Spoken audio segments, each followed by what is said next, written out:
Hello and welcome to episode 71 of Glitch Report. My name is GnittWitt. Thank you so much for stopping by, saying hi, kicking it with me today on the stream of dreams, the show of shows, and everything in between. You may be watching this on YouTube. Congratulations for watching this video on demand. On demand. I am demand. Demand of the hour. Anyways, you might be listening to the podcast audio only version on Apple Podcasts, Spotify, wherever you get your podcasts. Thank you so much for checking out the audio version. And of course, if you are hanging out watching this live over at twitch.tv/GnittWitt, you're watching it live. This is a world premiere. Get ready for all those world premieres happening at the Game Awards. I believe the Game Awards are 2 weeks away. So look forward to that. Look forward to Baldur's Gate winning all the Game Awards. Thank you so much for joining me. I'm your host, GnittWitt, as always. There was that one time we had Chameleonaire host, because I thought he did such a good job hosting, that episode of Pimp My Ride that was hosted by Chameleonaire. You know, I was just watching television, or was I watching YouTube? It doesn't matter. It's all a blur. And apparently those cars that were on Pimp My Ride it was a scam. The whole show, Pimp My Ride, was a scam where they would put a PlayStation 2 or a fish tank or a hair salon in somebody's car, but it wouldn't fix the part where it was a Hyundai Pony with like 100,000 miles on it, and was falling apart at the seams. You'd think, oh, we put PlayStation 2 in there, whatever. We got these screens. We got a DVD player in your car. That's sweet. But it seems like they never fixed the part where the car was actually falling apart. And apparently after the show was done recording, they took all of the shit out of the car. So it's like this weird exhibit giveth, exhibit taketh away. Anyways. Exhibit was in that that Triple X movie where he was Ice Cube's Q, and I thought that was fun. I think Mr. X to the Z is an okay actor, especially as the guy that gives Ice Cube a bunch of tanks and all sorts of shit. That's the second Triple X movie. If you forgot, they did make that third one. Well, that third one was all right. I haven't seen State of the Union in some time. I don't know where I'm necessarily going with this. I'm not saying that I'm going to spend my time catching up on the Triple X movies or rewatching the Triple X movies. This seems like there's better use of my time than watching the Triple. And I think the Triple X movies are okay. Like whatever, they put Tony Hawk in that first one, and you're like, fuck yeah, Tony Hawk is in this movie, and Donnie Yen is in that third one. Again, that third one's all right. If you haven't seen the third one, The Return of Xander Cage. I'm ranting because we are recording this podcast later than we typically do. It is almost noon Pacific Standard Time when we do this, and that is because your boy had to get up early. I am trying to use up all my health benefits, and things like that for the rest of the year because they'll reset in the new year. So I went and I got myself a massage. And the thing about getting your registered massage therapy on is that if you build rapport with your person, with your masseuse, it's great and you enjoy it. You have a great time. My masseuse unfortunately left. He moved to a different city, far away from me, and I wasn't going to go follow him. Not for massage therapy, anyways. So I lost my guy. I had a guy. I had to go get another guy. You ever have a guy, then you don't, and then that guy's no longer around. You gotta like, shit, I gotta go get another guy. I had to go get another guy. So I went to the same place, same office, whatever, for my massage that I typically do when I had a guy. And I'm looking on the website. I'm like, all right, I'll pick this new guy. Sign up, whatever. It's like 8:15 is my appointment. I'm like, all right, fuck. I don't usually get up this early, but I'll get up. I'll go. So I get there, and one of the first things he says to me is he's like, just ask me what's going on, all this stuff. I'm like, yeah, sciatic nerve earlier in the year, my neck, my back, my it's mostly, honestly, it's mostly my lower back. In case you're wondering where I'm falling apart at the seams, it's mostly my lower back, and then also my neck and shoulders, and then also like my my left chest. Like sometimes it feels like my chest is incredibly tight, and I can't tell if that's anxiety or if it's just muscle tension. Turns out it's mostly muscle tension, but anyways. So I'm talking about what's going on, and he's like, "All right, I just want to let you know that I typically go deeper than most masseuses. I go a lot deeper." And I'm like, "Word, player, sure." I'm not thinking anything of it. I'm like, "Yeah, sure, it's time, whatever, dude. You go deep, whatever, right?" And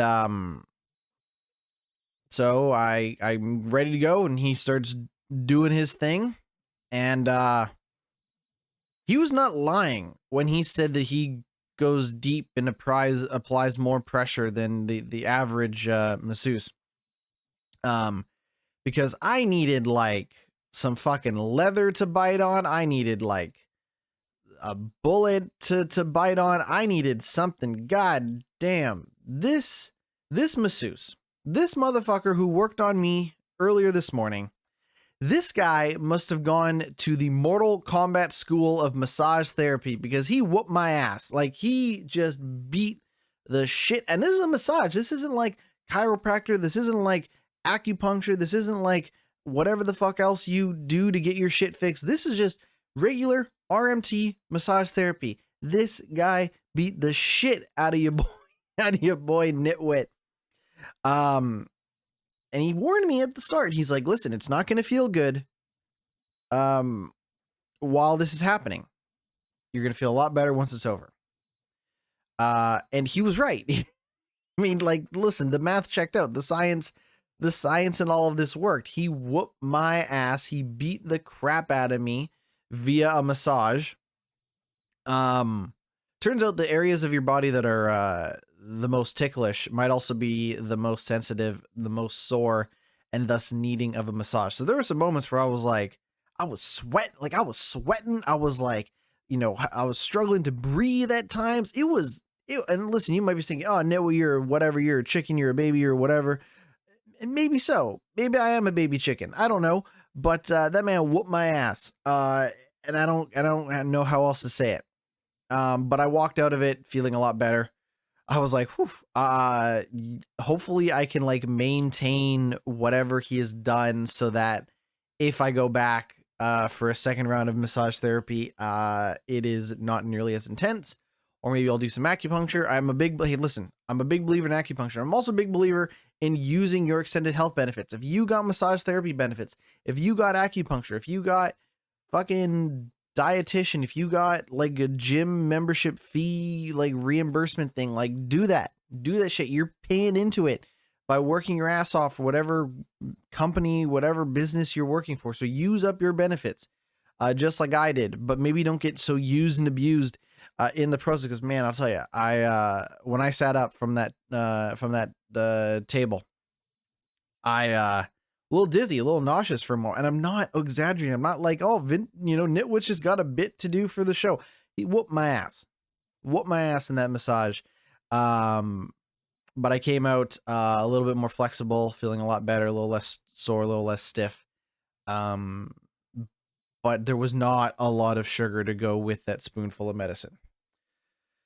But that's, what I did, this morning. Throughout the week, I've been playing Control. We're going to talk some Control. I finished Alan Wake 1, moving on to Control. The plan is to hopefully get through Alan Wake 2 before the year is up. We'll see how that goes. Really depends on how long it takes me to play through Control, but we're going to talk some Control, because ultimately this is a podcast about video games. This is not a podcast about me, getting stuck with acupuncture needles and having motherfuckers hit the elbow drop on my sciatic nerve, to whoop my ass into shape. No, this is a podcast primarily about video games, and damn it, that's what we're going to talk about on today's show. Coming up on the show in terms of news, we're going to talk some Fortnite, some Suicide Squad. We got some a whole lot of Warner Brothers news to talk about as well, so we will get into that.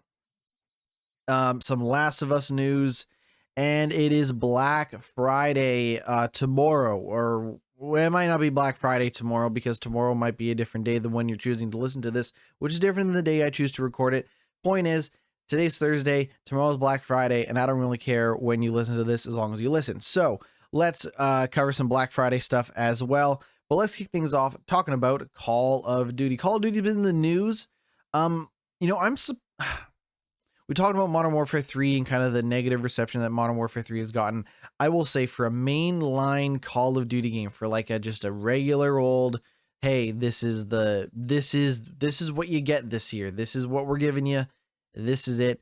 I've never seen as bad of a year for Call of Duty as this one. This Modern Warfare 3, they really seem to have shit the bed with Modern Warfare 3, that 16-month development cycle, whatever the case may be.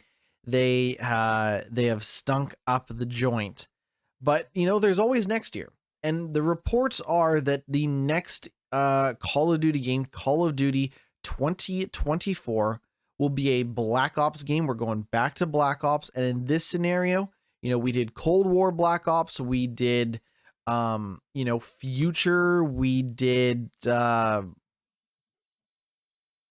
well, we mostly did Future and we did Cold War for the most part. Seems like this time around we're going to the Gulf War for Call of Duty Black Ops. So obviously people always want to know, you know, what's the theater of war? Is it Future? Are you fucking cave people? What are you doing, right? There's never been a cave people Call of Duty, because you imagine it's like, oh, Tuk has to get a sweet sniper rifle scope for his rock. But that's not the case, for at least for right now. We are talking Gulf War. And the other thing is that next year's unannounced, this is being done by Treyarch. Treyarch are primarily the people who've done the Black Ops games, but it also seems like the next year's game could also have a lengthy early access period. I am getting this news story from Video Games Chronicles. This was previously reported by Windows Central. As always, shout out to Video Games Chronicles. Windows Central sources claim the unannounced game is a new Black Ops title set in the early 1990s during the Gulf War, with development being led by Treyarch. Finally, we're getting close to when I was born. Well, I mean, not that I need to have been around for any of this to matter, but the early 90s Gulf War, it will reportedly seek to, quote, explore a nuanced narrative of the Gulf War with a critical focus on different participants within the conflict.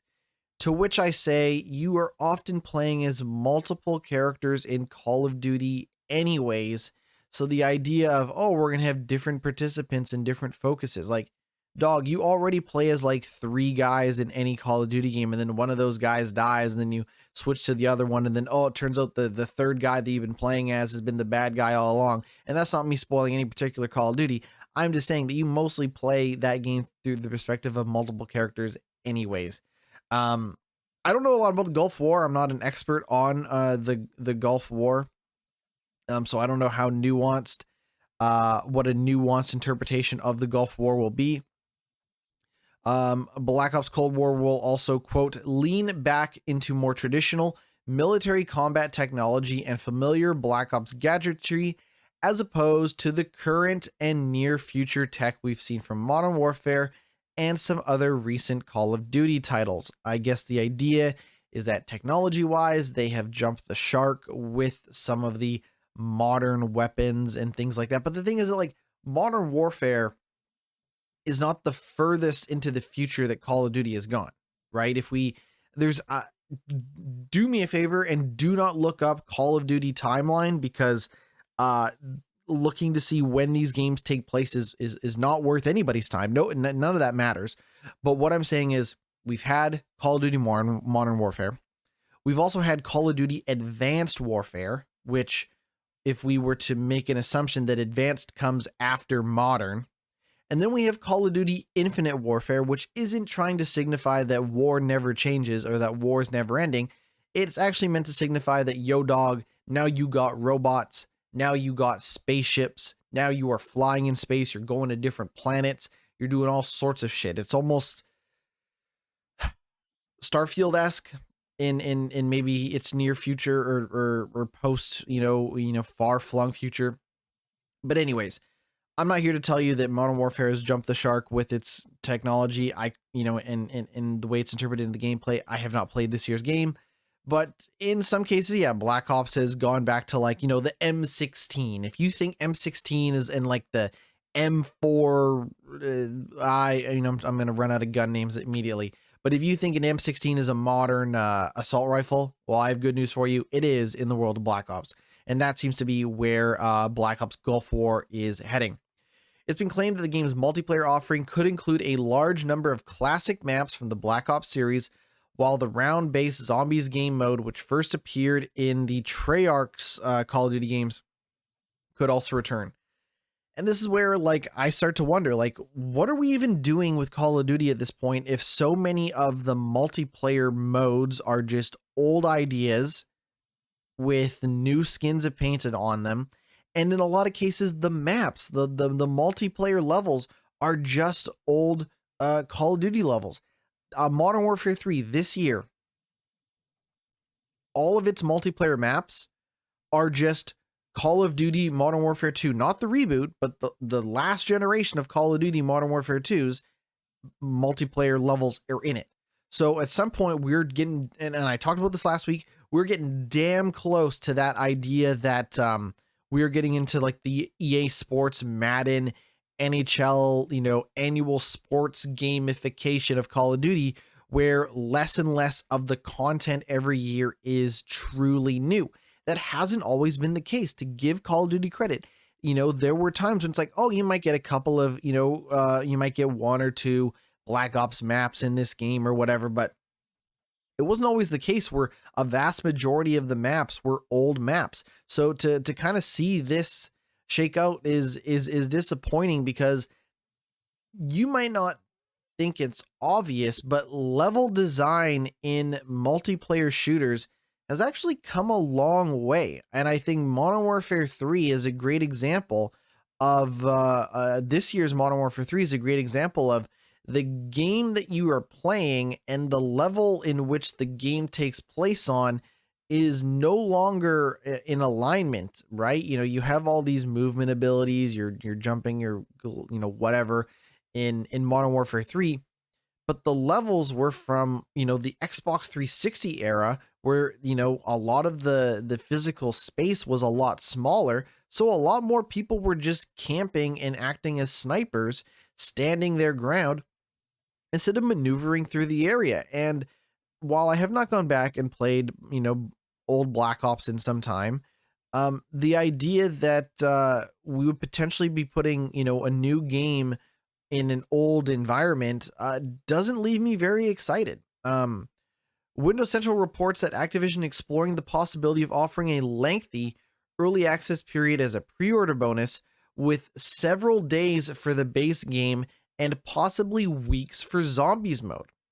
The game is expected to be released in late fall or early winter 2024.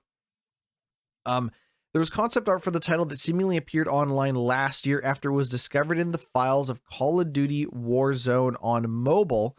It appeared to show an F-117 jet fighter, a stealth attack aircraft, which played a key role in the Gulf War.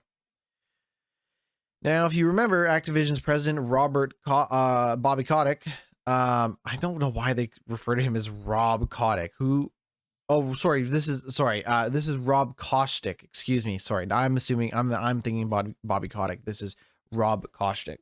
Sorry, I'm just moving the camera a little bit.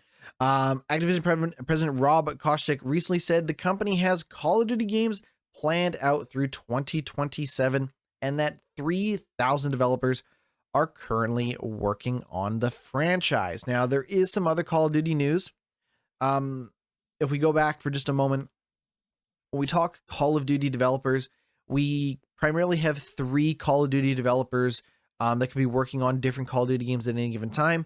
Those developers are Treyarch, Infinity Ward, and Sledgehammer. Sledgehammer are taking a lot of the credit for Modern Warfare 3. Treyarch seems like are going to be taking their next stab at Call of Duty with Black Ops next year.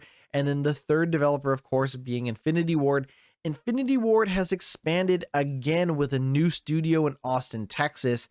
The company also opened another studio in Spain earlier this year. So when Activision says, yo, dog, we're putting all our eggs in the Call of Duty basket, they are not fucking joking. They are dead serious about cranking out Call of Duty until the milk runs dry. Now, obviously, any and all of those plans could change now that Microsoft owns Activision and Call of Duty and all of that stuff. For God's sakes, they could say, hey, you know that Call of Duty game, you're going to make it a Halo game instead, or fucking whatever. But my hope is that they can get Call of Duty back on track. I would really love to love a new Call of Duty game again.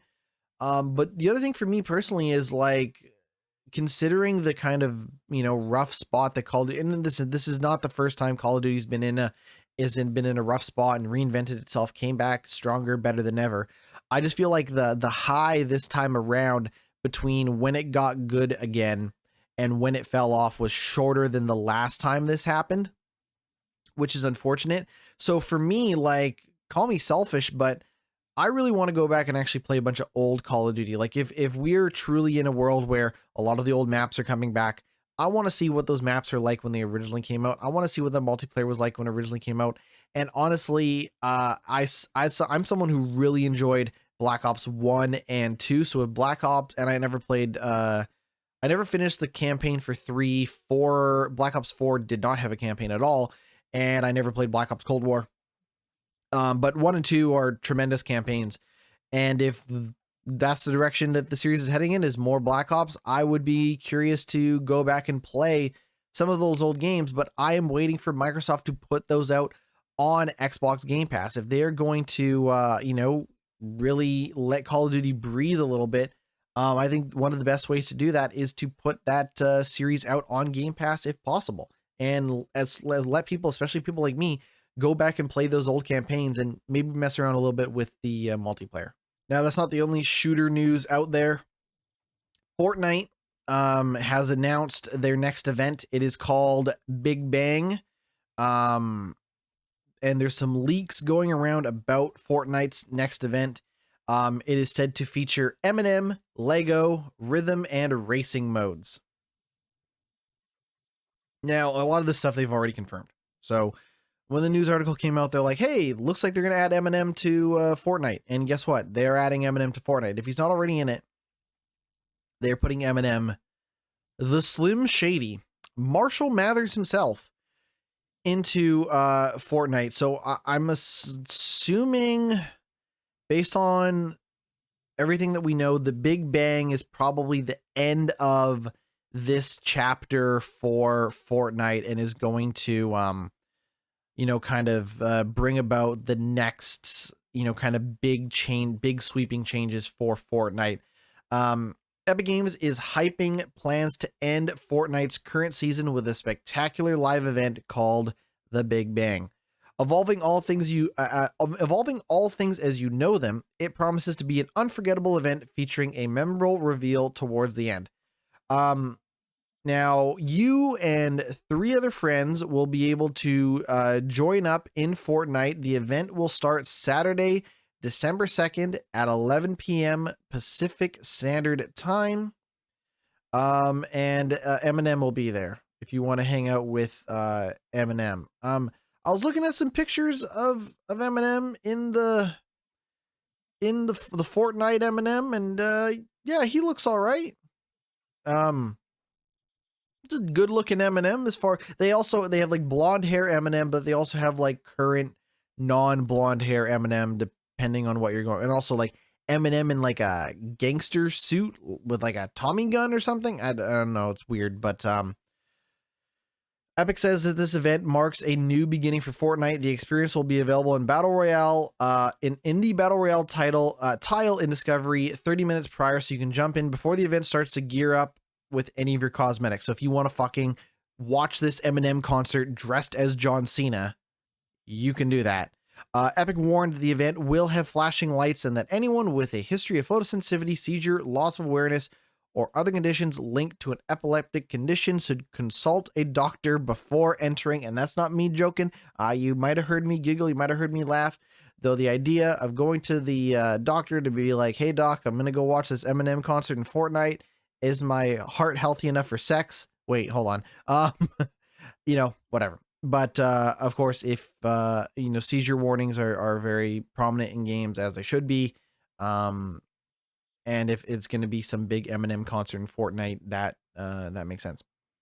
They also added, even if you do not have a history, you may still experience severe dizziness, seizure, epileptic seizures, or blackouts triggered by lights, flashes, or patterns. While participating in this experience, immediately discontinue if you experience any discomfort. Um, there was a Fortnite leaker called HypeX who leaked out that Eminem, Lego, racing, and rhythm modes will be in it.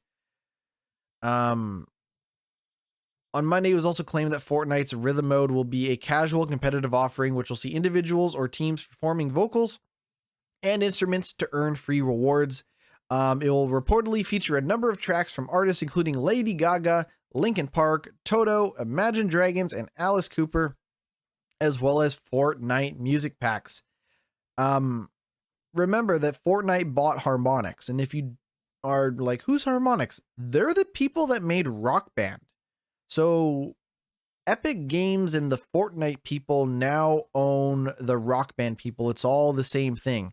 So the idea of like you and your friends hanging out playing a bunch of songs in Fortnite dressed as Bender from Futurama, Naomi Osaka, the tennis player, and Spider-Man, and Wolverine singing fucking Toto's Africa while you wait for the Eminem. Like, that's just the world we live in. This is it. Like, this is video games. Like, this doesn't get more video games than this. And I'm going to tell you something right now.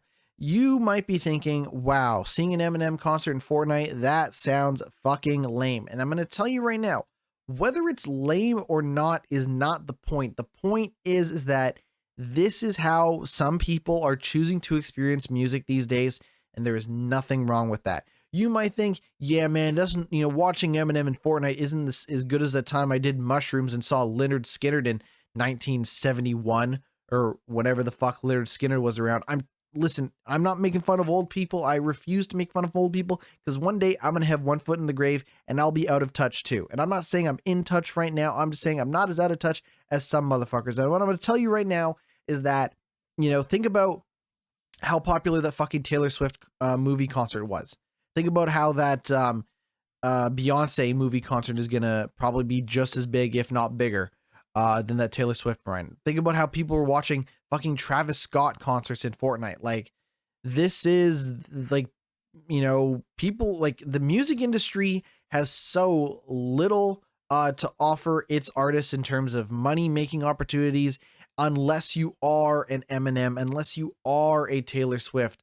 And even so, how do you get, you know, younger people? Like, listen, I don't think the kids are fucking sitting around being like, well, the real Slim Shady, please stand up. Like, I don't think you out of a bunch of like 11-year-olds in Fortnite being like, I'm Slim Shady. Yes, I'm the, like, they're probably not doing that. But if Eminem wants to attract the youth to his music, how relevant or not he may be to those kids at the moment, getting in Fortnite's probably one of the better ways to do it. Like, I'm surprised fucking Taylor Swift isn't in, I'm surprised it took this long to put Eminem in Fortnite. I'm surprised Taylor Swift isn't in Fortnite. I'm surprised you can't play as the fucking Burger King in Fortnite. I'm surprised I can't go to my massage therapy appointment in fucking Fortnite. Like, this is just the world we live in. And yes, maybe Fortnite is getting too big for its britches. Maybe it is bloated. I'm not here to tell you one way or the other. But the fact is that like you might scoff and be like, yeah, that's not the same as seeing Metallica in 88. You know, with my ex-girlfriend at the time who still was cool enough to go with me to see the show. Like, this is the world we live in. Like it or not, this is the world we live in. And if you want to watch Eminem in concert, as you mentioned, it's free, right? Like it's fucking free. Like, just download Fortnite and be there December 2nd at 11 a.m. Might be a little early to start drinking, but I don't know. You know, hey, you get a free Eminem show or whatever they're doing in Fortnite. Hang out with Eminem in Fortnite for free. Fucking what do you want? Speaking of fucking what do you want? Suicide Squad killed the Justice League, a game that is continuing to struggle with its identity crisis. It has still been confirmed as a live service game with battle passes and all the stuff that you know and love. They've announced that they're going to do a closed alpha for the game. You can register for a chance to play the game later this month.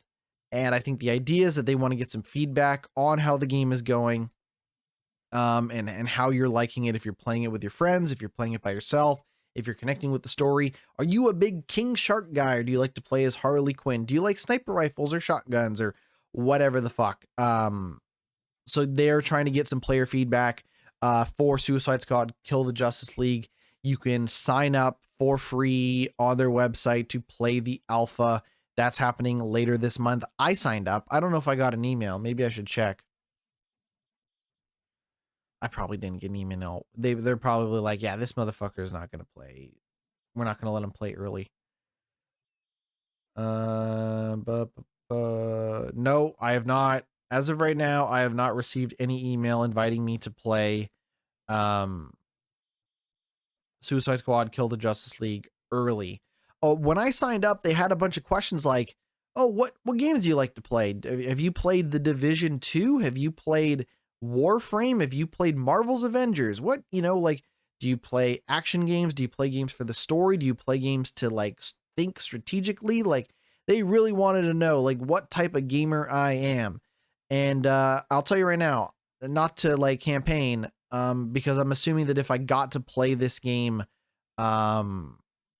ahead of time, I wouldn't be able to talk about it. They'd probably make me sign an NDA or something. But I'm the type of gamer who should be allowed to play Suicide Squad Kill the Justice League ahead of time, because I still have more hope for that game than most people do. And I would love to be wrong and find out that it is great. Anyways, you can go to their website. The test is being held from November 30th till December 4th. But of course, like I said, you have to sign up ahead of time on their website. PS5, Xbox Series X and S, and PC via Steam, if that is your thing. Speaking of things that may or may not be your thing, they finally showed off some gameplay for South Park Snow Day, a game that they have described as a 3D co-op game. And when I heard that, I was like, 3D co-op? That could mean anything. That could be fucking dancing. That could be farming. That could be a shooter. That could be a hack and slash action game. Like, what the fuck does 3D co-op mean? And also, why are they making South Park 3D? Have we not learned anything from South Park 64? I guess it wasn't called South Park 64, but it was South Park for the Nintendo 64. It also came out on PlayStation, shit like that. Because the last South Park games that we saw were the South Park, the Stick of Truth, and South Park, the Fractured Butthole. And those were, 2D, and those were, kind of RPG like adventure games, right? So very different, because those are games that you played by yourself.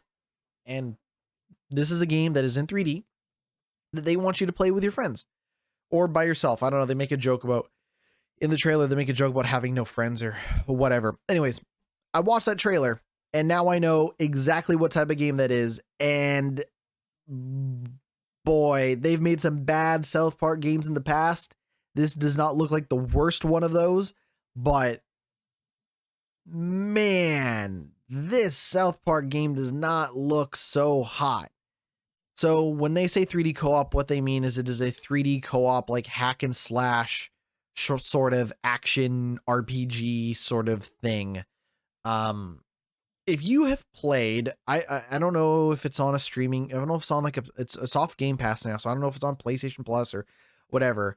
But that Dungeons and Dragons Dark Alliance game, like it looks like a bad one of those.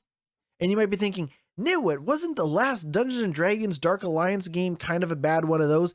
This looks like an even worse one of those. And I'm not saying that like this is dreadful, this is the worst thing I've ever seen, but man, oh man, there's something about that South Park Snow Day that just, it looks cheap, it looks stiff, it's not what, like, people like South Park for the writing, the jokes, the characters, and South Park has struggled for decades to make that stuff translate well into video game form.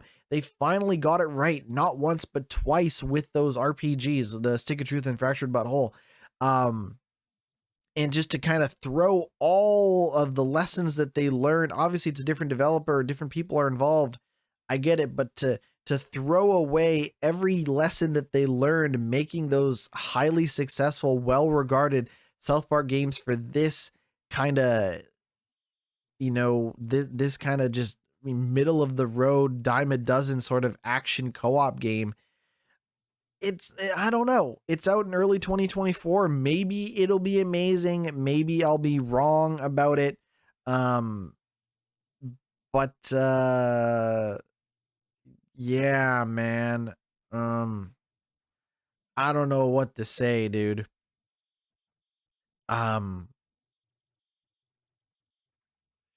I don't know what to say other than the trailer's out. You can go watch it. Tell me if I'm wrong. And tell me if you want to hang out with your friends and do action cooperative play in South Park. Or not. It's been a while since we talked about game engines, and this is a quick one. But Game Engine Game Maker is now free for non-commercial use. So if you're thinking about moving away from something like Unity, Game Maker is going to make it easier for you to do that. So indie developers can now pay a one-time fee of $99 to sell their game instead of subscribing to a Game Maker subscription. So just pay up front.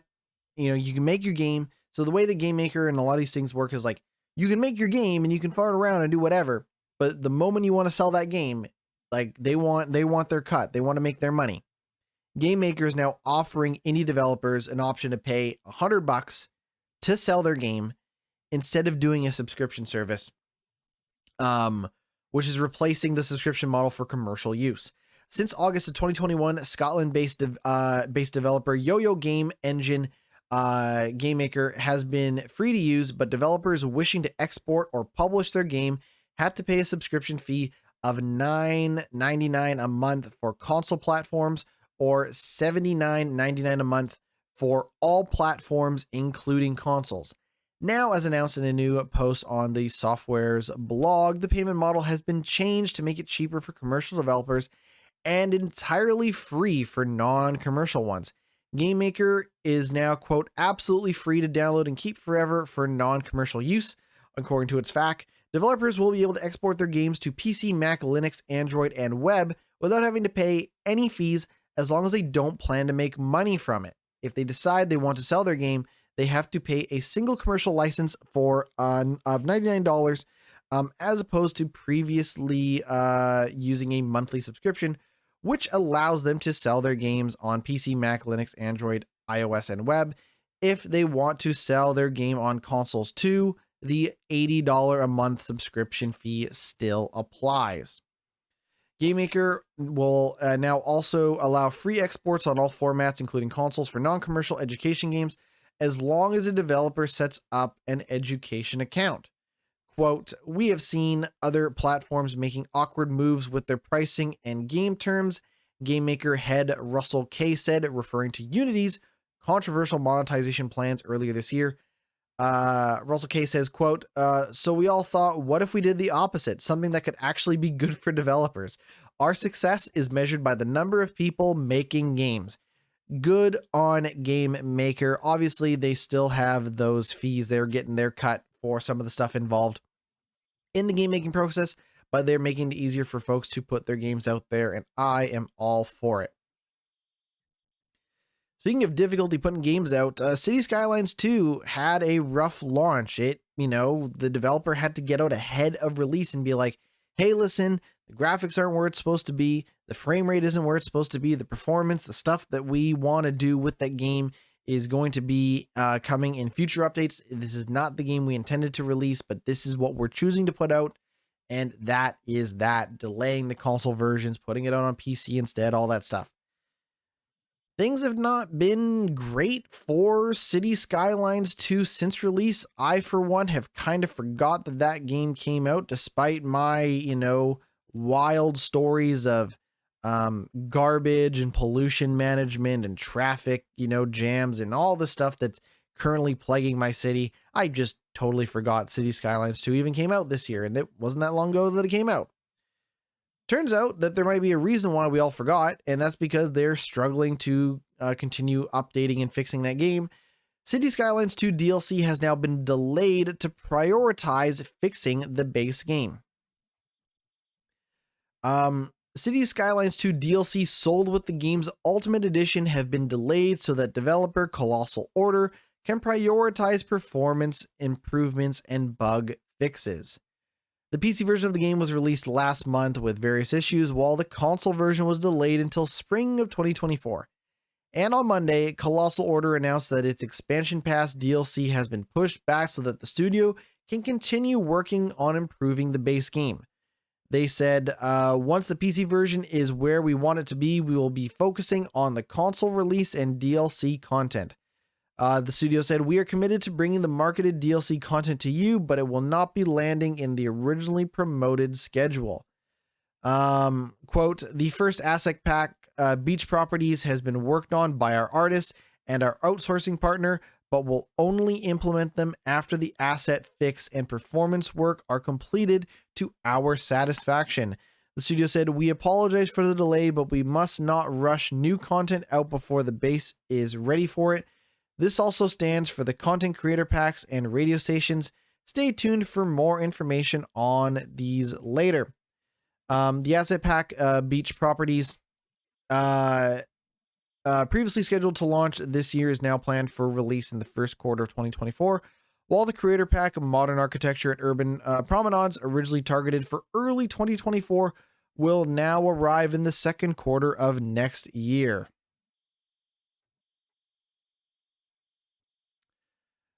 I mean, I liked my time with City Skylines 2. I liked my time with City Skylines a lot more than I liked my time with City Skylines 2, but like, I didn't hate, like, I think I remember saying like City Skylines 2 doesn't do enough to justify its existence, and like I stand by that. It doesn't make it like the worst game ever or whatever. But I think it just goes to show that like you can't put out fucking broken, busted ass mediocre games and expect people to stick around, right?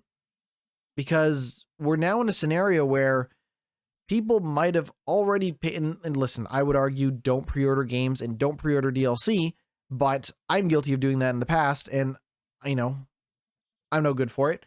But the point is now we're in a situation where the game that people invested money in is not the game that people wanted, and they're waiting to see if their investments in that DLC pans out in the future. And I just don't know what it's going to take. I mean, obviously they can't give everybody the free DLC because people have paid for it. They'd have to issue refunds, be a fucking mess. But how much good will does City Skylines 2 need to gain from its players to make it the success that it probably is? Because I imagine that if the game, picks up steam or whatever the case may be, that they'll make more DLC for it. I mean, fuck, we talked about how there's so many additional DLC packs and content packs for the original City Skylines. Like, I'm sure they want to sell you all sorts of shit, to make your city better in City Skylines 2. And I'm sure that they want to make that content good. It's just the problem is that they would be making content for a base game that isn't where it needs to be as it is. And I don't know what it's going to take. I just don't know. We mean, probably the most prominent example of that issue affecting games right now is probably Payday 3. And in the case of both Payday 3 and City Skylines, they could, kind of go back on, well, we launched it for free on Game Pass, PC only Game Pass for City Skylines. But still, how many people bought that game, Payday 3, or bought City Skylines and are like, this game isn't where it should be at launch. Why would I stick around for, whether I get a refund or I keep playing the game or I learn to love it or I drop it? Like, why would I stick around for the future? Why would I be excited for the future of this game? And in a world where the game market is just so fucking ruthless and competitive, obviously there's nothing quite like City Skylines 2 other than City Skylines 1.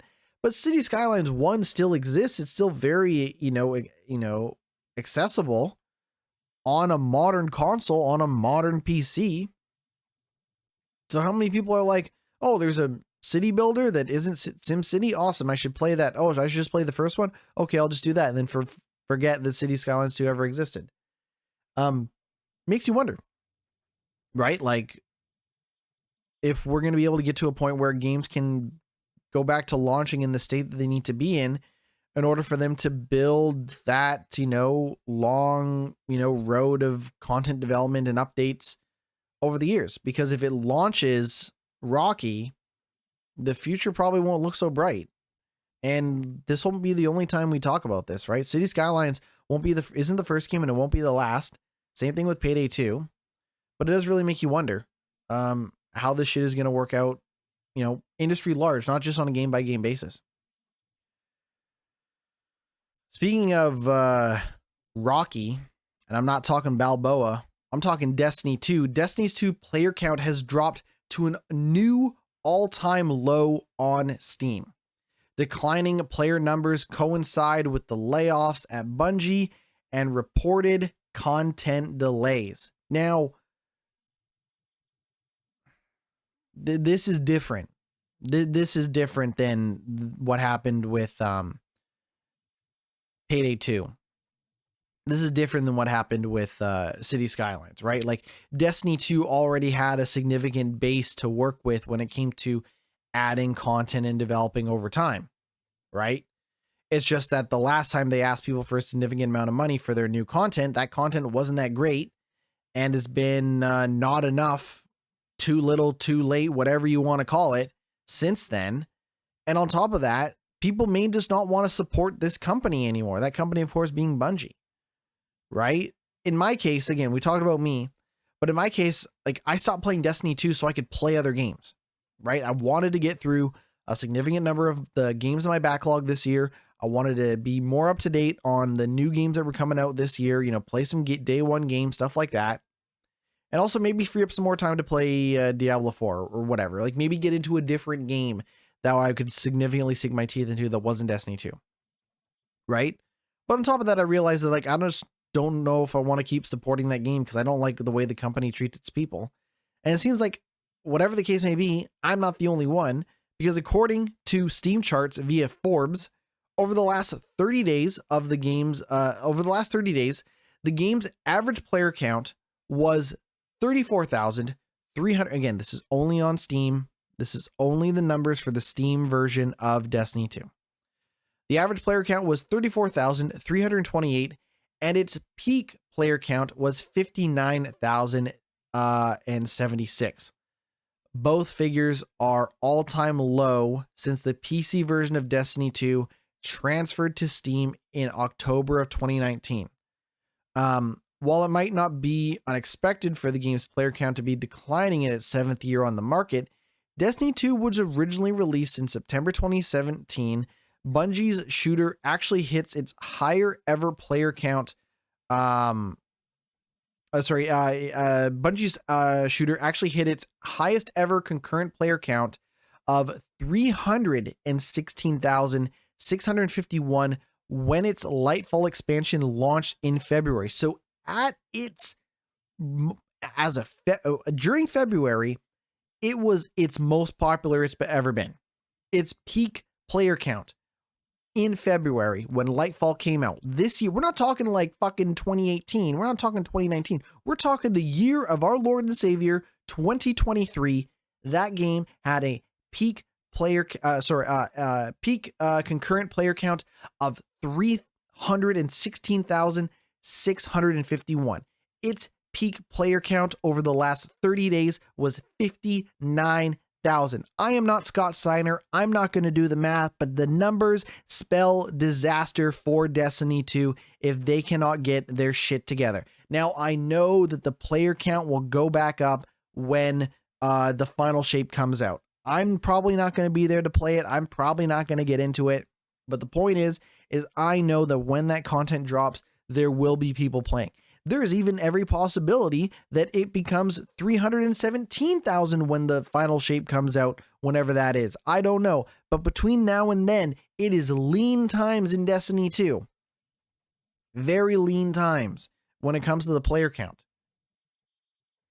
Bloomberg again confirmed that the company laid off roughly 8% of its staff because of the, projections falling to around 45% below expectations due to poor player retention in Destiny 2. The final shape was originally supposed to come out in February of 2024. It's now going to come out in June of 2024 to give the studio more time to improve it. But until then, who knows, dude? Like, how much content are they going to actually add to Destiny 2 between now and then to get the player base to come back? Are they really just going to expect people to spend $40, $50, whatever the amount that content costs to get back into the game? This is the problem with live service games, right? Is like, people might not come back, and then you will have invested all this money for nothing. Or you're going to invest all this money and you're going to get 45% less return than you thought you were going to. Speaking of live service, we talked about Warner Brothers last week. Warner Brothers has had to go out and say that the Wonder Woman game that they're making, yes, they are making a Wonder Woman game. The Wonder Woman game that they're making will not be a live service game. We just assumed that it would be a live service game. Apparently it's not. However, the job listing for that Wonder Woman game suggested that the game could feature live service elements. Now you might be wondering, GnittWitt, are we in the new age of superhero games? Well, I'll tell you this.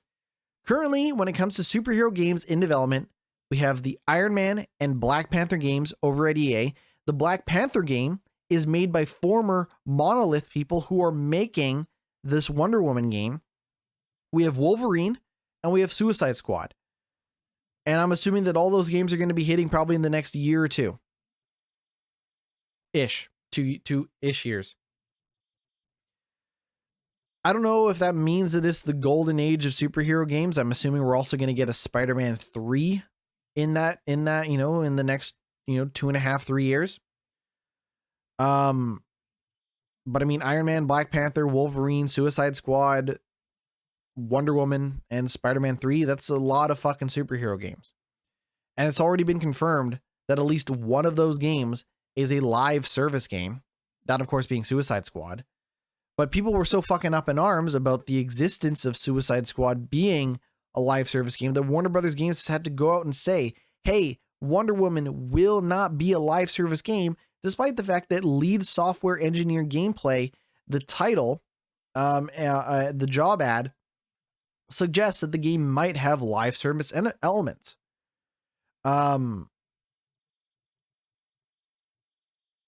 Let's see here. What does the job actually say? While the job requirements list the typical experience expected from an applicant looking to work on a AAA game, one of the qualities in the nice to haves section refers to live services. Specifically, the listing says applicants may have the edge if they have, quote, experience maintaining a live software product or game. Now, in a statement to IGN, Warner has denied that the game will be live service, saying, quote, Wonder Woman is a single-player action-adventure game set in a dynamic open world. Quote, this third-person experience will allow players to experience Diana of Themyscira. I don't actually know shit about Wonder Woman. I never saw those movies. I heard that first movie was all right. Maybe the second movie's all right. I don't know. I'm not a Wonder Woman expert, but and introduce an original story set in the DC universe while also featuring the Nemesis system. Wonder Woman is not being designed as a live service game, but it'll probably have a battle pass. It'll probably have cosmetics. It'll probably have DLC. You'll probably be able to spend $60, $70, $80, $100 on Wonder Woman costumes and outfits. Play fucking, dress up with Harley Quinn, play dress up with King Shark, play dress up with Wonder Woman, play dress up with Captain Boomerang. This is the world we live in. They just fucking added The Witcher costumes to Destiny 2. If you want to dress your Guardian up as fucking Geralt the Guardian, you can do that. You can do that. But the problem is that these costumes are not, $5-10. They're like $20-30. I've spent a decent amount of money on costumes in fucking Fortnite. Like, looking like John Cena in Fortnite ain't cheap, y'all. I'll tell you that right now. So the idea that like, oh, it isn't a live service game, they'll still have a zillion different ways for you to give them extra money in Wonder Woman, in Black Panther, in Iron Man, in Suicide Squad, in Wolverine, and probably in Spider-Man 3 as well. And if you think otherwise, you are probably, not definitely, but probably going to be disappointed when you find out that your $70-80 video game is filled with all sorts of shit to spend extra money in. But maybe you want to get something for free. Free is good. Damn, I'm good at these segues. But if I was better, I wouldn't point out that it's a segue. Valve has celebrated Half-Life's 25th anniversary with a free game update and documentary. Now, first thing I'm going to say is if you want to learn about the history of video games, if you want to catch up on some terrific video game documentaries, one, of course, check out Atari 50. That Atari 50 collection is a terrific piece of video game history, playable documentary. But if you want something a little more analog, a little more, throw it on and watch it, go check out Danny O'Dwyer's No Clip Productions on YouTube. No Clip produced some terrific video game documentaries. Danny O'Dwyer has also now teamed up with Valve.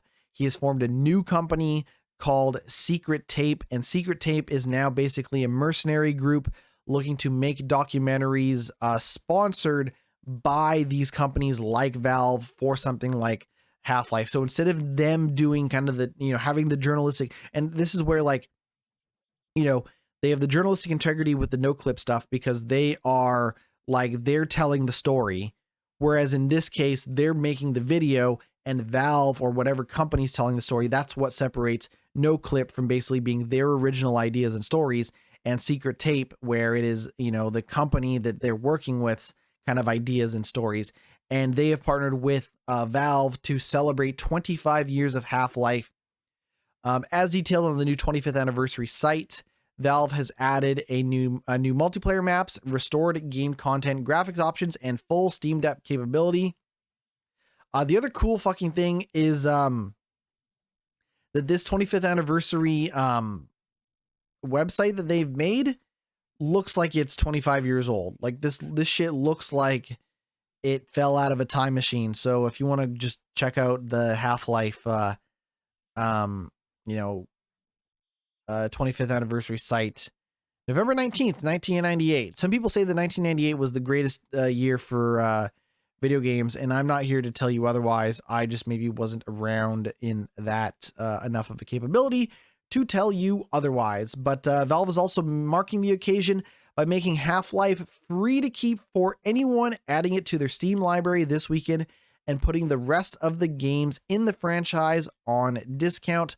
Finally, Valve released an hour-long documentary made in partnership with Secret Tape, in which the original development team share their memories on creating Valve's very first game. Valve, of course, known for Half-Life, but maybe best known for making, running, and operating the Steam store, the #1 place to buy PC games. Very interesting. The development of Valve and just the development of Steam and just the company as a whole and Half-Life and the legacy around Half-Life. The last Half-Life game was the VR title Half-Life Alyx, was released in 2020. According to a report published in late 2021, Half-Life 3 was not in active development at the time, and Valve has instead been focused on Steam Deck friendly titles. Half-Life is on my 2024 backlog bucket list, putting it on that list right here, right now. There are a couple of different versions of Half-Life that are out there, including the remake Black Mesa. I might play Black Mesa instead of Half-Life. I mean, I don't know, I'll probably load up Half-Life 1 anyways, but I've never really played the Half-Life series. Half-Life, of course, being the the first person shooter series by your friends and mine at Valve, but now I'm just downloading these games as I speak here. I don't know what's the difference between Half-Life 1 and anyways, we'll just install all this Half-Life stuff and see how it goes. Anyways, I have Half-Life. I own Half-Life. I've never finished it. I'll probably give it a shot. Shout out to Valve and Half-Life for making it 25 years in the game industry. I don't know if you'd call it a remaster, but it is an update with a bunch of stuff in it. Some graphical changes, some lost content added. Super, super cool to see. And again, put it out for free. The base game is free, and if you want to buy the other games, you can as well. This is not free. Oh boy. The Last of Us Part 2 Remastered has officially been announced for the PS5. That's right. A game that's like 3 years old is getting remastered. 3 or 4 years old is getting remastered for the PlayStation 5. Now, PS4 owners can get the upgraded version and they can get it for cheap. It's like $10 if you want to upgrade your PS4 version of The Last of Us Part 2 remastered to the if you want to get the PS4, if you have the PS4 version of Last of Us Part 2, you can get the remaster for about $10 on your PS5. The game will be released on PlayStation 5 in January of next year. It will also receive a physical deluxe edition. Naughty Dog has also confirmed that PS4 owners will be able to upgrade to the PS5 version for $10. Saves from the PS4 game will also carry over into The Last of Us Part 2 Remastered.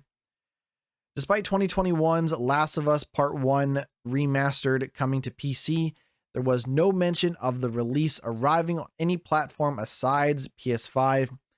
The remaster will include full DualSense support, developer commentary, and lost levels which were never made into the game's final release.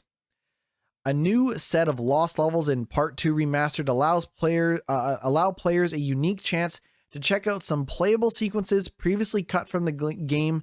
These aren't fully finished levels, but rather early development slices that not only let you see some new glimpses of Part 2's world, but also include embedded developer commentary to give them richer context. Explore these spaces and hear directly from the team about the intention of aspects of each level. This is a unique inclusion for our studio, and we're excited to allow players a glimpse into the creative process. Now, graphically speaking, The Last of Us Part 2 Remastered will feature enhanced graphics, including native 4K support in fidelity mode, 1440p upscaled to 4K in performance mode, an unlocked frame rate for TVs that support variable refresh rate, enhanced texture resolution, an increased level of detail, distances, improved shadow quality, and animation sampling rate. The Last of Us Part 2 Remastered will also feature a rogue-like mode. The description for the mode reads, "Experience The Last of Us Part 2's deep combat via an entirely new mode. Survive as long as you can in each run as you choose your path through a series of randomized encounters.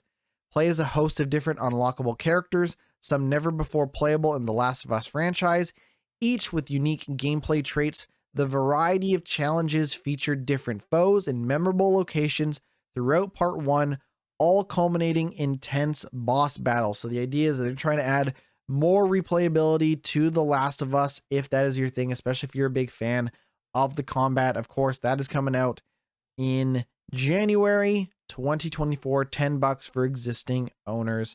The physical edition, deluxe physical edition, will also include a steel bookcase and enamel pins and all sorts of shit if that is your thing. All right, let's take a quick break. When we come back, we're going to talk about the games that I've been playing, including Control, some of the games that I have bought during the Black Friday sale, and so much more. So stick around. Glitch Report ain't going nowhere. Welcome back to Glitch Report. It is that time of the year for holiday sales and deals and steals of deals. And I am early in my game purchasing process, but I did pick up a couple of games. My thought process was, you know what, there's a lot of great indie games that I've just not had a chance to play this year. You know, kind of following up on my thought process with Trepang 2, that I was going to buy some cheaper indie games that I just haven't had a chance to play yet. So I picked up On Guard, and I also picked up El Paso Elsewhere. On Guard is kind of that swashbuckling Princess Bride-esque sort of third person sword fighting action adventure game. I have not had a chance to play it beyond what I played during the demo that I played, but it looks really awesome. I also picked up El Paso Elsewhere. El Paso Elsewhere is that supernatural Max Payne like third person shooter. So if you want to dual wield pistols while shooting vampires and werewolves and slow motion bullet time, you know, shooting and diving and all that stuff, that is very much what El Paso Elsewhere is going for. Very much a love letter to stuff like, you know, your horror monster stuff, but also a love letter to Max Payne. You can kind of see that between that and Alan Wake and Control, I've been on a bit of a Remedy, Max Payne, you know, just all around Remedy style kick lately. But again, I've not had a chance to play El Paso Elsewhere beyond what I played when I played the demo, but I picked up both those games on sale, and I'm very much looking forward to playing those. Honestly, if I finish up Control in time, I would like to maybe pick up Alan Wake 2 while it's on sale. That's kind of what I was thinking, is like, if I'm going to buy a big game, maybe I would buy Alan Wake while it's on sale. But the other thing is that, like, you know, there's other stuff out there that I just haven't had a chance to buy and play yet, right? When I think about other games that I could be playing, like just looking at my list here, like, you know, Street Fighter 6 is on sale. You can get that for like 40-ish bucks. Maybe I should get Street Fighter 6, right? And you know, when it comes to games made by some of the other developers that I've been playing, like the developer of El Paso Elsewhere, the people who made El Paso Elsewhere also made an Airport for Aliens currently run by dogs. That's on sale for 11 bucks. Maybe I should get that. So, you know, I am not done.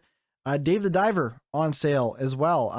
You know, so there's other games that I should be checking out and playing, but I think my thing is that I'm kind of scrambling this year. I feel like last year when it came to game of the year deliberations, game of the year awards and ideas, despite being much, you know, newer into the podcasting game, it was my first time doing game of the year awards last year. Despite being new at it, I felt a lot more confident in how I felt about this year in games compared to how confident I was in that year of games compared to this year in games. Stuff that I was really anticipating maybe didn't hit the way that I expected it to. And I just feel like emotionally and just in terms of just general excitement and just, oh my God, this is like the greatest thing, or I love this game, what on. There's just a lot less of that this year. And I know people say that like this year's been a great year for games, and I'm not denying that. The only thing is that when it comes to some of the biggest and best games of this year, I just simply have not gotten around to playing them. I have not played Super Mario Brothers Wonder. I have not played Final Fantasy 16. I have not played Spider-Man 2. I haven't played Baldur's Gate. I haven't played Zelda Tears of the Kingdom, right? I've not played Alan Wake 2 yet. And I have to kind of make these decisions of like, well, what do I want to play, right? And the other thing is that like, while I'm trying to catch up on these newer games of these best games of 2023, you know, I'm also thinking about my backlog. I was just talking about, you know, I want to get into Half-Life. You know, it's been 25 years, like, and Half-Life is one of the most important video games ever made. Like, I should probably fucking play Half-Life, right? I should probably sit down and fucking finish Half-Life, right? And I was just talking to a coworker. I was like, yeah, man, maybe I got to get back into Persona 4. Like, maybe I should finally sit down and play through Persona 4 Golden. But that becomes a 2024 backlog thing. There's no way if I started Persona 4 Golden right now, I would not be done until sometime in 2024. That is a long ass game. And it's a great game. And I'm not saying it's a bad game. Like it's tremendous. Most people should, if you've never played Persona 4, you should probably play Persona 4. But the point is that like, if I were to start it, it would take me a long ass time, and that would cut into my ability to play through Control, in time to potentially play Alan Wake, right? Like I get like people who sat around and played nothing but Baldur's Gate 3 all year. Like I get it. If they really liked it, like that spoke to them. But the problem is that like I spent a lot of time playing Starfield and it might not make my game of the year list.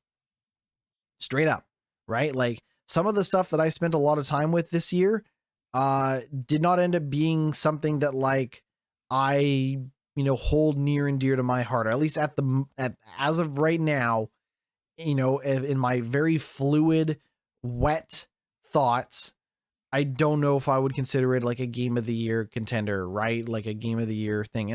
And that's in terms of what I think, were some of the biggest and best games of the year, but also what I truly felt like really connected with me. Like I said, I went through a lot of games on my backlog this year. I went through a zillion games on my backlog, right? And maybe we'll talk about like, some of my favorite games that I played this year that weren't 2023 games, but there were a lot of them and I really, really liked them. So it's, and this isn't me trying to, have some sort of anxiety attack. This isn't me like panicking or freaking out, but like as somebody who runs this podcast, who tries to talk about the video game news and thus newer video games, this is the thing that I'm trying to balance and kind of and figure out, right? As also someone who's producing this show on a budget. I'm not saying give me your money. I'm not saying subscribe and buy merch or do any of this stuff. Like, no, like I'm more than happy to continue producing the show in the state that it's in. I will actually say this week was one of the best weeks for Glitch Report. The numbers on YouTube for an individual episode are some of the best that we have done ever on YouTube.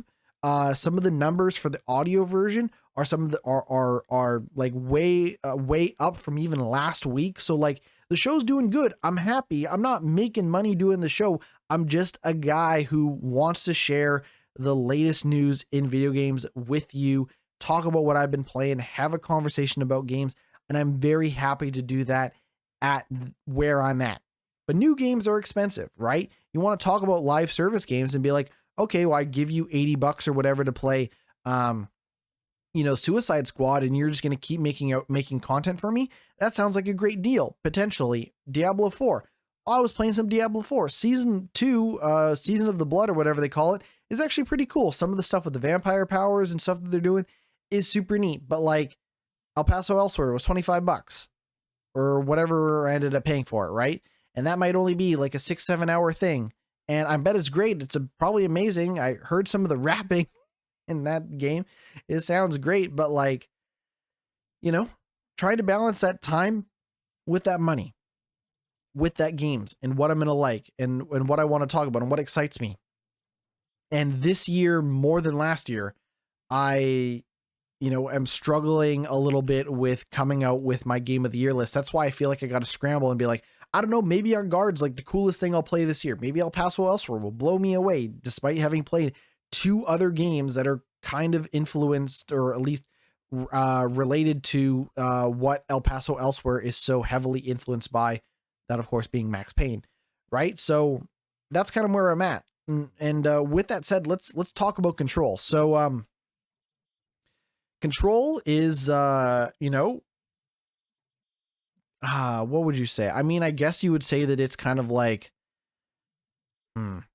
it's not a sequel to Alan Wake and it's not a prequel to Alan Wake 2, but it has been made very clear and obvious that the Control and Alan Wake games exist within the same universe. Of course, Alan Wake being made by Remedy just had that follow-up, Alan Wake 2, come out, just a little bit ago. And you might be wondering, well, okay, if Alan Wake 1 is kind of a survival horror third-person shooter where the premise is, what if Stephen King was trapped inside his own novel that he was writing as he was experiencing it? That's kind of the premise for Alan Wake 1. Well, what the fuck is Control then? And Control is basically, what if you were inside the FBI building trying to uncover your past and history and figure out what's going on with, the what makes the FBI what it is. The twist, of course, being that this is the FBI that you've come to know from the X-Files, right? This is very much like the paranormal, the unnatural, the urban myths and legends that we have all grown up knowing. It's not just aliens. Like, I'd actually say that the one thing that, like, instead of calling it the FBI, they call it the Federal Bureau of Control. And in Control, it's less about like Mulder saying, what if they were aliens? But it's more like, well, what if my TV was haunted? What if my fridge was possessed, right? What if there's more to, what if there's something to the idea that, like, oh, I found the image of Jesus Christ in my toast after it popped from the toaster. That's kind of, and I say that because it's a little more subtle what they're going for in terms of the paranormal, the unnatural, right? It also, while it also is very heavily influenced by stuff like X-Files, in the case of Control, it still very much has its influence in other TV, especially stuff like the Twilight Zone, right? So Twilight Zone, obviously a big influence for stuff like for Remedy, and I get that. They were heavily influenced by it with Alan Wake, but in this case, they're actually taking a lot of visual styles and motifs from something like the Twilight Zone. It isn't just, oh, what if we had a fake TV show in Alan Wake that was basically Twilight Zone, and we're gonna make a bunch of fake TV that's us riffing on the Twilight Zone. This is literally, like, again, very, like, there was a level where I was like, oh, this just looks like the Twilight Zone. Like, there's shit like that in Control. But Control, if we were to compare it to a game or something like that, if Alan Wake was a very linear, get from A to B, shooter, Control is more like something like Batman Arkham Asylum, or more like one of the other sorts of Resident Evil type games, in the sense that you are in a physical building, right? You're not there to leave. You're there to uncover and explore this massive facility. And in doing so, you will enter new sections of an environment. You'll get new, card keys to open up, various, oh, this door has a number 3 on it. That means you have to have security clearance level 3 or higher to open it. And you might find that door in the earliest part of the game. You might be like, I just started the game and all of a sudden I found a door that I can't unlock. Oh, well, as I progress through the story, I'll just have to remember to come back to this area. It's one of those. Control is one of those, right? And it does a really brilliant way of justifying why there's so much exploration and backtracking, right? If you played Batman Arkham Asylum or Resident Evil or one of those games, you know that you're running back to a lot of the same areas. You're going back and forth, and in Control, you were doing just that. But the way that it kind of tries to justify its existence and why you, the character, must physically move through the environment in that way, they have a pretty cool justification for why the building is so unwieldy to navigate through and stuff like that. And actually, to as much as I think like the physical building and the space that you occupy is really neat and super cool, actually getting around to that game is a little unwieldy. There is a fast travel, so you can basically unlock these control points where you can fast travel and teleport in and around the area. But if you were to say enter, I don't know, the security sector, and you needed to go from the opening of the security sector to the prison that they're operating inside this office building or whatever, the map isn't great. The map itself is kind of it's pretty unclear where you're supposed to go. So the way that they want you to navigate the world of Control is by looking around your environment. There are a lot of signs, like in a traditional office building, that will say, oh, to the right is, if you take this right turn, you'll enter the mail room. If you take the left, you'll enter the executive offices, right? So it's more like they want you to, explore at your own pace, but really kind of hone in on where you are in the environment, check your surroundings, and follow the in-game signage. This is not like there's a pop-up on the screen that says, turn left to go to the executive office, suite. You literally are looking at a sign in the world and it says to the right is the executive office, right? Now, when you enter a new environment, it will tell you where you are, so you can kind of position yourself on the map. You can see in the corner, oh, I'm in the mailroom, or I'm in the dead mail center, or whatever, right?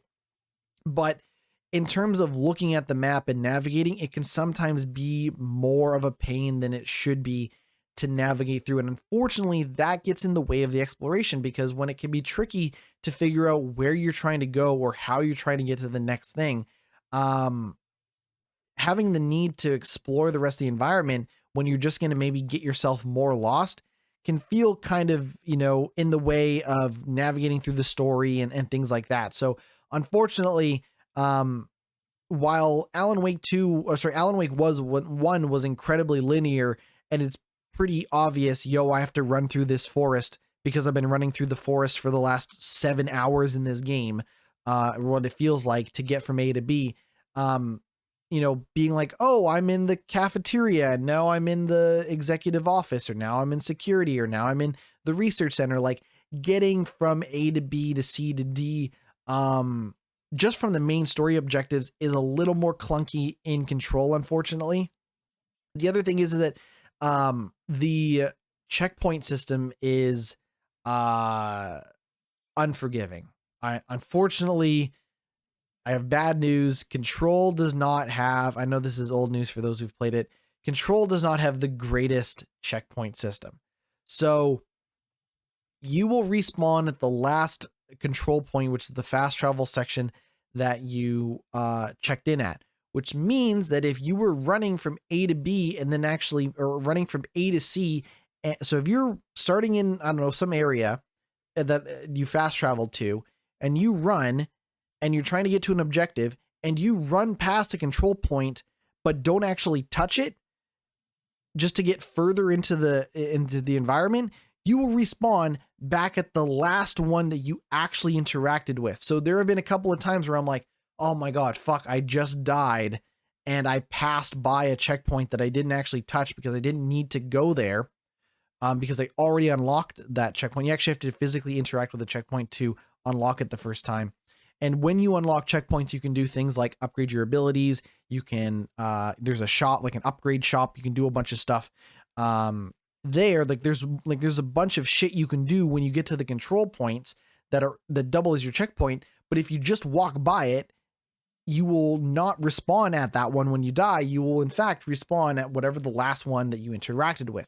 So there've been a couple of times where it's almost like this Dark Souls thing's like, fuck, if I had have just touched this checkpoint and just looked at something quickly, I wouldn't have to go back to wherever I last was. So between an uneven amount of an uneven approach to backtracking and pathfinding in Control, and a frustrating amount of navigating some of the environment when you die, getting around, the running around in Control leaves a bit to be desired. Now, I'll say, coming from Alan Wake, 1, the shooting and the combat and stuff like that in Control is fantastic. Like, especially compared to Alan Wake 1.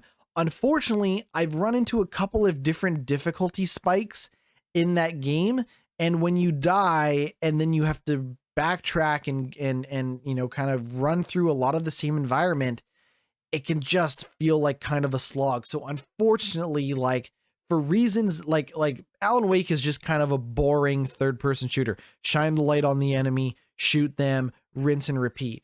But in Control, the things that make it dynamic can also make it more of a pain in the ass to get through, unfortunately. So between some uneven difficulty moments, and somewhat of a frustrating environment to navigate, it's a gorgeous looking game. It's a cool environment. The storytelling, the vibe, everything about Control is amazing. Like the writing, I've seen some really cool writing. At one point, In the game, they refer to a television, like just a TV set, as a babysitter, and I'm like, that's pretty funny. There's some good writing in Control, and again, the vibe and like the mystery of like what's going on with these guys. Do they know about these uh these various conspiracies about what's going on? Like there's, and if you're like the type of person that wants to read a bunch of shit in the game, like if you want to read a bunch of letters and emails that characters are writing to each other, like there's a lot of that good stuff. There's a good letter where someone this citizen, like this taxpayer, whoever, is like writing to the Federal Bureau of Control, being like, oh, I think such and such thing is haunted, and then like you see emails from other people being like, they don't even know what's actually going on, and stuff like that. And it's neat. Like it's a cool setup. It's a lot of fun, but unfortunately I just feel like Control, while it definitely picks up in terms of an action perspective, in terms of a gameplay perspective, it unfortunately like maybe has, its reach is a little bit shorter than its grasp, and kind of fumbles a little bit in that regard. I'm still going to finish it. There's no way in hell I don't finish it. I'm invested in the story. I'm invested in the world. I've yet to see, I'm like maybe halfway through Control. I've yet to see when they start to tie that Alan Wake stuff. So I'm really curious to see how that goes. But unfortunately, I just feel like Control kind of gets in, kind of gets in the way of itself sometimes, and can be more of a frustrating than experience than I would have preferred. There is some difficulty settings. You can definitely make the game a lot easier. It's not just an easy, normal, hard, but it's like, how much health do you have? How much do you regenerate ammo? It's a shooter. It's a third person shooter. So you have a gun, but you only have one gun, and that gun actually transforms into other guns. So what, you start off with a pistol, but you can eventually get this gun to transform into an assault rifle, transform into a shotgun, and transform into a charge gun, and transform into a grenade launcher. And it's all the same gun, just kind of transforming in your hand. Some really cool shit in Control. I think Jesse, the character, is really cool. I think the way that the characters in the game interact with Jesse, and like they, what they know about her or what she's hiding from them and all that stuff, super, super cool. I just think like getting through it is kind of a slog. Maybe I should bust down the difficulty a little bit so that I'm less likely to die. But it's a great shooter in terms of being better than, Alan Wake, but Max Payne, this is not, unfortunately. So, yeah, maybe Control leaves a little bit more to be desired than I would have hoped for. But I'm enjoying it nonetheless, and I do prefer it over Alan Wake 1, definitely. I recognize that Alan Wake and Control are very different games that eventually feed into the same game, that game being Alan Wake 2, and that's ultimately what I want to see. But yeah, I just find that it's probably going to be easier for people to actually finish Alan Wake 1 than it is Control, because Alan Wake 1 is so linear. It's so A to B, like just get to the lumber yard, get to the hotel, get to your car, drive away, do this, do that, versus Control. There's a lot more openness in how you want to explore the oldest house, they call it. The Federal Bureau of Control operates in this office building, this mysterious office building called the Oldest House. But I'm about halfway done. Maybe I'll be done by the time we talk again next week. But yeah, like I said, like I want to get through On Guard. I want to get through El Paso Elsewhere for Game of the Year considerations and stuff like that. Maybe check out some other stuff. Maybe I do end up picking up Street Fighter 6, or maybe I do get around to Alan Wake 2 this year. I just don't know, but that's kind of my plan, and that's kind of where I'm at. Like I said, Control is okay. It's okay. I thought I was going to like it a lot more than I ended up. Whereas with Alan Wake 1, I am surprised how much I tolerated it. Whereas with Control, I'm surprised by how much it gets in the, again, it's ultimately, I feel like it gets in the way of itself from a combat, balancing standpoint, from a navigating the environment standpoint. Like the writing, the characters, the vibe, the design, everything about it is super sharp, and I really like it.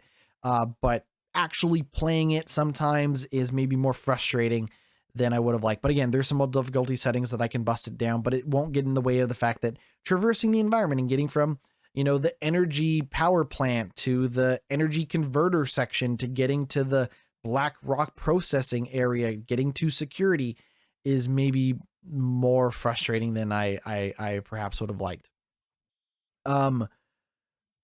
But for the, I'm looking forward to getting through more of my backlog. Ultimately, like, as much as I want this show to be about talking about new games, the fact is that like there's a lot of old games that I really want to get around to playing. There's a lot of old games that again, talking about Half-Life 25th anniversary, like whether I end up playing Black Mesa, the remake, or original Half-Life, like I've never played Half-Life. I really want to get around to playing Half-Life. Talked about Persona 4 Golden. Really want to get around to playing Persona 4 Golden. I bought Tales of Arise. I want to play Tales of Arise. I fucking love Ratchet and Clank. I have not played Rift Apart yet. And of course, I'm going to have to buy that on PC. But eventually I want to get around to that. Like there's, I got into emulating a bunch of games, going through emulating PlayStation 1, PlayStation 2 games. Maybe I'll get around to emulating some SNES games one of these days. But like, I feel like right now, there's a lot of games that have come out that I have not got around to playing yet. And there's a lot of games that I would like to actually revisit at some point. Like I was just thinking about NBA Street Volume 2 for the PlayStation 2, one of my favorite video games of all time. And I was like, oh man, you know what? I bet that game probably still totally holds up. It's got an incredible soundtrack. And I bet NBA Street Volume 2 definitely for the PlayStation 2 definitely holds up. So yeah, like I'm, gonna probably focus on a lot of backlog stuff to the best of my ability while also trying to balance checking out some new games. I mean, obviously we're always going to be talking about the news on this podcast. That's not going to change. But I know a lot of people are catching up on games that they might have missed out on, right? Going back and playing old games. That's why fucking Sony's putting out The Last of Us Part 2, because there are probably, remastered, because there's probably people who have not finished The Last of Us Part 2, have not played The Last of Us Part 2 at all. Maybe they got into The Last of Us when that TV show came out. I don't know, but like it definitely seems like, as much as new games are coming out, some of the new games that are coming out aren't fully baked. Again, talking about City Skylines and Payday 3. Like if, people might just go back and play City Skylines 1 or Payday 2. I don't know. But, one of the beautiful things about these Black Friday deals, about these Steam sales is like, I don't know, dude, maybe I'll just go back and play some old games. I don't know. Like it might be from 2021. It might be from 2011. I don't know, but like there's still value in playing that. They announced that they delayed Warhammer 40,000 Space Marine 2. And I was like, oh, right, they were making that game. And then I remembered, oh, right, I've never finished Warhammer 40,000 Space Marine 1. Maybe I'll go back and play that. Like, there's nothing wrong with picking up the latest version of Modern Warfare 3. There's nothing wrong with being excited for Grand Theft Auto 6. But like, there are a ton of great games that come out, that have come out, because great games are coming out all the time. So if you haven't had a chance to go check out, an indie game or something like that, like now's the time to do so, because it's been a relatively quiet, kind of end of the year for games. I know that we still have some games coming out, throughout the rest of 2023, but like now's the time to catch up on your backlog. And if you end up spending more time with your backlog than maybe you thought, that's because there's a lot of great games that you haven't played. And I'm excited to hear about whatever it is that you're playing. Like I said, I'm playing through Control right now. That's not that new of a game. And some of the newest games that I plan on playing are mostly indie games throughout the rest of the year. So, that's not to say that I'm not excited for, the rest of this year or 2024. Like, I was pleasantly surprised by how cool Like a Dragon Infinite Wealth, is shaping up to being. I'm surprised by how badass Tekken 8 looks. Like I was pleasantly surprised. Very excited to check out Helldivers 2 when it comes out next year. Like I'm curious about that Suicide Squad game. Like don't get me wrong, like there's a lot of stuff that I'm interested in. But at the end of the day, like honestly, the backlog is where it's at. And I know that backlog is a never-ending backlog, courtesy of Steam sales, courtesy of PlayStation Plus and Game Pass and all that shit. But there's some great games to play. And I hope you enjoy what you're playing. If you're picking up some new stuff, enjoy it. If you're going back, digging through the crates, digging through the backlog, I hope you have some fun with that as well. Because there's great games out there all the time that are definitely worth playing. I'm going to try to finish up Control so that I can talk more about it next week, and then maybe finally get around to playing On Guard or El Paso Elsewhere. Or like I said, Alan Wake 2 is on sale. I do want to eventually check out Alan Wake 2 for Game of the Year considerations and stuff like that. So maybe next week I'll be like, I'm all in on Remedy and I can't stop playing Remedy games. Help me. At some point I'm going to play Quantum Break. Maybe I should play Quantum Break. Maybe I won't play Quantum Break. Anyways, that's going to do it for the podcast. Thank you so much for hanging out in the Twitch chat. For those hanging out and chatting, I appreciate it. I have been GnittWitt. You can find everything that I do over at my Linktree, linktree.com/GnittWitt, GnittWitt, Twitch, Twitter, YouTube, Instagram, all that good stuff. New Year's resolution is to probably come up with a better streaming schedule for the podcast. Is it going to be every 10 a.m. Pacific Standard Time on Thursdays? Is it going to be 11 a.m.? I don't know, but we're going to do it Thursdays live as much as humanly possible, once a week, every week at the bare minimum, and then also try to make up some YouTube videos, TikToks, and all that stuff as well. Yeah, linktree.com/GnittWitt, Twitch, Twitter, YouTube, Instagram, all of that good stuff. Glitch Report is available on Apple Podcasts, on Spotify, on YouTube, recorded live on Twitch every Thursdays. But again, we'll maybe try to come up with a better time for it when we can. I have been GnittWitt. We will be back next week to talk more video game news and so much more. Thank you so much for making Glitch Report the success that it's been. Like I said, some good YouTube numbers, some good audio numbers as well. Have people hanging out in the Twitch chat, chatting it up as well. So that's really awesome. We will see you all next week. Thank you so much for watching and listening and hanging out. Take it easy.